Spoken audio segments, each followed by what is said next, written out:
माननीय प्रधानमंत्री जी,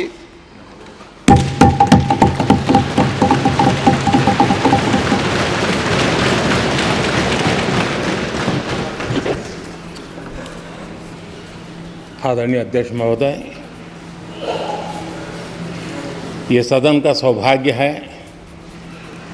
कि आप दूसरी बार इस आसन पर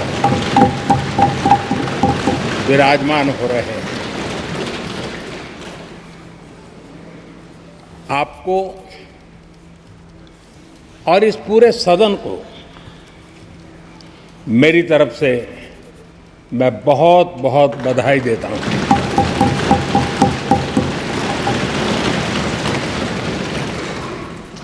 आदरणीय अध्यक्ष जी, मेरी तरफ से आपको शुभकामनाएं हैं, लेकिन इस पूरे सदन की तरफ से भी आपको अनेक अनेक शुभकामनाएं। अमृत काल के इस महत्वपूर्ण कालखंड में दूसरी बार इस पद पर विराजमान होना बहुत बड़ा दायित्व आपको मिला है और आपका 5 वर्ष का अनुभव और आपके साथ हम लोगों का 5 साल का अनुभव, हम सबका विश्वास है कि आप आने वाले 5 साल हम सबका मार्गदर्शन भी करेंगे और देश की आशा अपेक्षाएं पूर्ण करने के लिए ये सदन अपना दायित्व निभाने में आपकी बहुत बड़ी भूमिका रहेगी। आदरणीय अध्यक्ष जी, हमारे शास्त्रों में कहा गया है कि विनम्र और व्यवहार कुशल व्यक्ति सफल सहज रूप से होता है और आपको तो उसके साथ साथ एक मीठी मीठी मुस्कान भी मिली हुई है। आपके चेहरे को ये मीठी मीठी मुस्कान पूरे सदन को भी प्रसन्न रखती है। मुझे विश्वास है आप हर कदम पर नए प्रतिमान, नए कीर्तिमान गढ़ते आए हैं। 18वीं लोकसभा में स्पीकर का कार्यभार दूसरी बार संभालना ये अपने आप में एक बड़ा नया रिकॉर्ड बनते हम देख रहे हैं। श्री बलराम जाखड़ जी वो पहले ऐसे अध्यक्ष थे जिन्होंने 5 साल कार्यकाल पूरा करके फिर दोबारा उनको स्पीकर बनने का अवसर मिला था। उसके बाद आप हैं जिन्हें 5 साल पूर्ण करने के बाद दोबारा इस पद पर आसीन होने का अवसर मिला। गत 20 साल का एक ऐसा कालखंड रहा है कि ज़्यादातर स्पीकर या तो उसके बाद चुनाव नहीं लड़े हैं या तो जीत करके नहीं आए हैं। आप समझ सकते हैं कि स्पीकर का काम कितना कठिन है कि उसके लिए दोबारा जीतना मुश्किल हो जाता है, लेकिन आप जीत करके आए हैं, इसके लिए एक नया इतिहास आपने गढ़ा। आदरणीय अध्यक्ष जी, इस सदन में ज़्यादातर हमारे सभी माननीय सांसद आपसे परिचित हैं, आपके जीवन से भी परिचित हैं और पिछली बार मैंने इस सदन में आपके संबंध में काफ़ी कुछ बातें रखी भी थी और मैं आज उसको दोहराना नहीं चाहता हूं, लेकिन मैं एक सांसद के रूप में और हम सभी सांसद के रूप में आप जिस प्रकार से एक सांसद के नाते काम करते हैं, ये भी जानने योग्य है और बहुत कुछ सीखने योग्य है। मुझे विश्वास है कि आपकी कार्यशैली एज ए सांसद भी हमारे जो फर्स्ट टाइमर सांसद हैं, हमारे युवा सांसद हैं, उनको जरूर प्रेरणा देगी। आपने अपने कार्यक्षेत्र में, संसदीय क्षेत्र में स्वस्थ मां और स्वस्थ शिशु एक कमिटमेंट के साथ जो अभियान चलाया है और सुपोषित मां, इस अभियान को आपने जिस प्रकार से अपने क्षेत्र में प्राथमिकता देकर के खुद को इन्वॉल्व करके किया है, वो वाकई प्रेरक है। आपने कोटा के ग्रामीण क्षेत्रों में हॉस्पिटल ऑन व्हील्स, ये भी एक मानव सेवा का उत्तम काम, जो राजनीतिक कामों के सिवाय करने वाले कामों में आपने चुना है, वो भी अपने आप में गांव-गांव लोगों को स्वास्थ्य सेवाएं पहुंचाने में मदद कर रहा है। आप नियमित रूप से गरीबों को कपड़े, कंबल, मौसम के अनुसार छाता की जरूरत है छाता, जूते, ऐसी अनेक सुविधाएं समाज के आखिरी तबके के जो लोग हैं उनको खोज करके पहुंचाते हैं। खेलों में प्रोत्साहन देना आपके क्षेत्र के युवकों में, ये आपने एक प्राथमिकता के रूप से काम उठाया है। आपके पिछले कार्यकाल में 17वीं लोकसभा में मैं कहता हूं कि संसदीय इतिहास का वो स्वर्णिम कालखंड रहा है। आपकी अध्यक्षता में संसद में जो ऐतिहासिक निर्णय हुए हैं, आपकी अध्यक्षता में सदन के माध्यम से जो सुधार हुए हैं,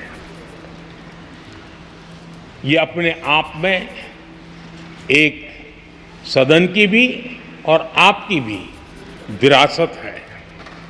और भविष्य में 70वीं लोकसभा के संबंध में जब विश्लेषण होंगे, उसके विषय में लिखा जाएगा, तो भारत के भविष्य को नई दिशा देने में आपकी अध्यक्षता वाली 70वीं लोकसभा की बहुत बड़ी भूमिका रही है।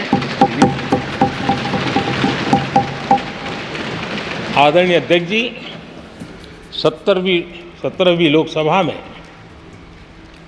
नारी शक्ति वंदन अधिनियम 2023, जम्मू कश्मीर पुनर्गठन विधेयक, भारतीय न्याय संहिता, भारतीय साक्ष्य बिल, भारतीय नागरिक सुरक्षा संहिता, सामाजिक सुरक्षा संहिता, digital personal data protection bill, मुस्लिम महिला विवाह अधिकार संरक्षण विधेयक, transgender persons protection of rights bill, consumer protection bill, direct tax, विवाद से विश्वास विधेयक, सामाजिक, आर्थिक और राष्ट्रीय महत्व के ऐसे कितने ही महत्वपूर्ण ऐतिहासिक कानून 17वीं लोकसभा में आपकी अध्यक्षता के अंदर इस सदन ने पारित किए हैं और देश के लिए एक मजबूत नींव बनाई है। जो कार्य आजादी के 70 साल में नहीं हुए, आपकी अध्यक्षता में इस सदन ने इसको करके दिखाया। आदरणीय अध्यक्ष जी, लोकतंत्र की लंबी यात्रा में कई पड़ाव आते हैं। कुछ अवसर ऐसे होते हैं जब हमें कीर्तिमान स्थापित करने का सौभाग्य मिलता है। 17वीं लोकसभा में उपलब्धियां, मुझे पूरा विश्वास है देश आज भी और भविष्य में उसका गौरव करेगा। आज देश अपनी आकांक्षाओं की पूर्ति के लिए भारत को आधुनिक बनाने की दिशा में जब हर तरह से प्रयास हो रहे हैं, मैं मानता हूं कि ये नया संसद भवन भी अमृतकाल के भविष्य को लिखने का काम करेगा और वो भी आपकी अध्यक्षता में। नए संसद भवन में हम सबका प्रवेश आपकी ही अध्यक्षता में हुआ और आपने संसदीय कार्यप्रणाली को प्रभावी और जिम्मेदार बनाने का कई महत्वपूर्ण फैसले लिए हैं और इसलिए लोकतंत्र को मजबूती देने में मदद मिली है। लोकसभा में हम पेपरलेस डिजिटल व्यवस्था से आज काम कर रहे हैं। पहली बार आपने सभी माननीय सांसदों को ब्रीफिंग के लिए एक व्यवस्था खड़ी की। इससे सभी माननीय सांसदों को भी आवश्यक रेफरेंस मटेरियल मिला। उसके कारण सदन की चर्चा अधिक पुष्ट हुई और ये आपका एक अच्छा इनिशिएटिव था जिसने सांसदों में भी विश्वास पैदा किया। हाँ, मैं भी कुछ कह सकता हूँ, मैं भी अपने तर्क दे सकता हूँ। तो एक आपने अच्छी व्यवस्था को विकसित किया है। आदरणीय अध्यक्ष जी, G20 भारत की सफलता के एक महत्वपूर्ण पृष्ठ है, लेकिन बहुत कम चर्चा हुई है, वो है P20 और आपके नेतृत्व में G20 देशों के जो पीठासीन अधिकारी हैं, स्पीकर्स हैं, उनका सम्मेलन आपकी अध्यक्षता में हुआ और अब तक P20 के जितने सम्मेलन हुए हैं उसमें ये ऐसा अवसर था कि दुनिया के सर्वाधिक देश आपके निमंत्रण पर भारत आए और बहुत ही उत्तम प्रकार के निर्णय उस समिट में हुए और उसने विश्व में भारत की लोकतंत्र की जो प्रतिष्ठा है उसको गौरव देने में बहुत बड़ा रोल अदा किया है। आदरणीय अध्यक्ष जी, ये हमारा भवन ये सिर्फ 4 दीवारें नहीं है। हमारा ये संसद 140 करोड़ देशवासियों की आशा का केंद्र है।